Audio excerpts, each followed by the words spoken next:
Okay, whenever you're ready. CC short, back. There.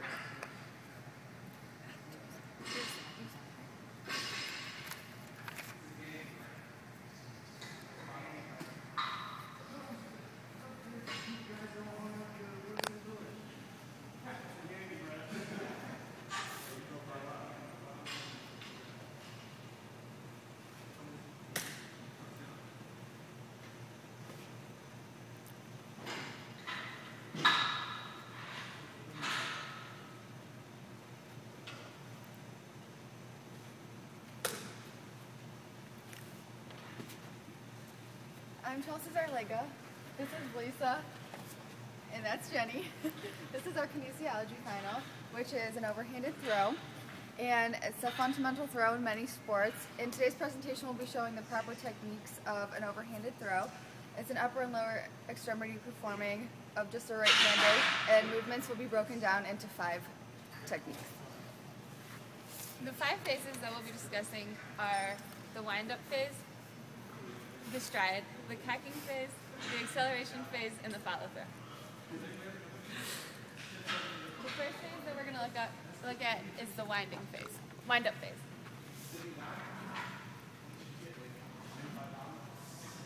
Here he's demonstrating the wind-up phase.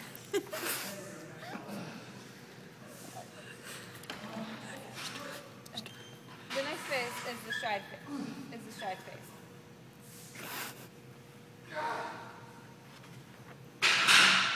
Here he's demonstrating the stride phase.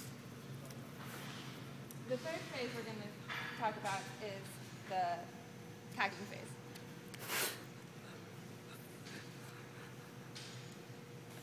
The next phase is the arm acceleration.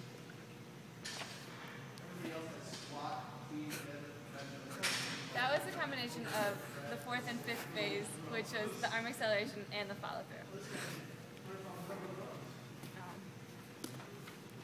The purpose of the first phase, the wind-up phase, is to put the body in the most advantaged position possible in an attempt to generate the most velocity possible.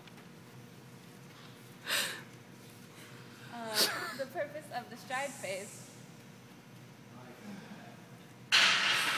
is to develop force in the throwing motion and produce acceleration for maximum velocity.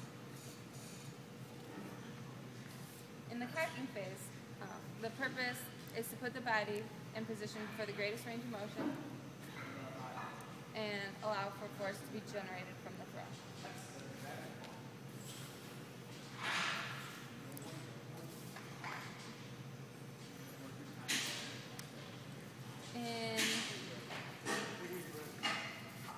In the next phase, the acceleration phase, this starts when the body is at the maximum point of potential energy and ends when the ball is released.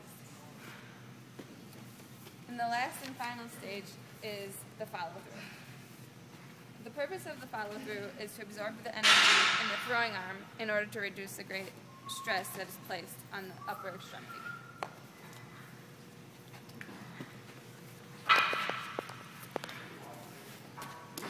Alright, and now for some coaching and teaching informations.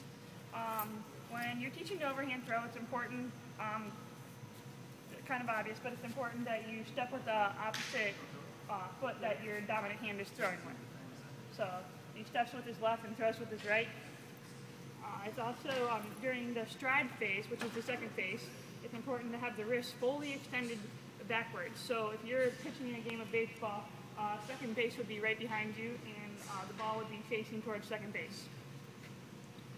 The palm is also wrist flexed, and the palm is facing second base as well.